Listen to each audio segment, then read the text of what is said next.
నమస్తే. భగవద్గీతలో 8వ అధ్యాయం అక్షర పరబ్రహ్మ యోగంలో 3వ శ్లోకము. శ్రీ భగవానువాచ అక్షరం బ్రహ్మ పరమం స్వభావోధ్యాత్మముచ్యతే భూతభావోద్భవకరః విసర్గః కర్మ సంజ్ఞితః. సో భగవానుడు అర్జునుడు అడిగిన 8 ప్రశ్నలకి సమాధానం చెప్తున్నారు. ఈ శ్లోకంలో 3 ప్రశ్నలకి చెప్తారు. ఫస్ట్ బ్రహ్మం అంటే ఏంటో చెప్తున్నారు. అక్షరం బ్రహ్మ పరమం అంటే నేను చెప్పే బ్రహ్మము అక్షరమైనది, అంటే ఎప్పటికీ నశించదు అర్జున. సో 2 రకాలైన బ్రహ్మం మనం చూసాం.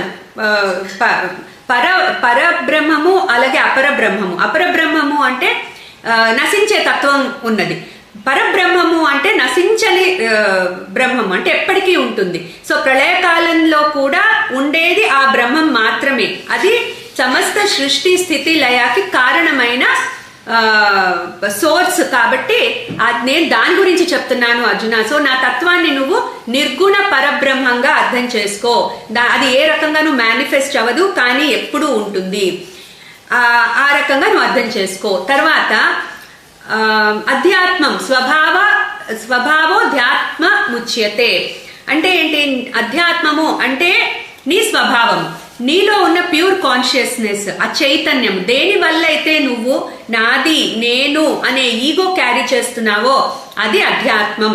సో దాన్ని నీ సెల్ఫ్ అంటే అధ్యాత్మము. ఆ రకంగా నువ్వు అర్థం చేసుకో, నీలో ఉన్న చైతన్యం. తర్వాత కర్మ అందరూ కూడా భావము ఉద్వేగం వల్ల చేస్తారు.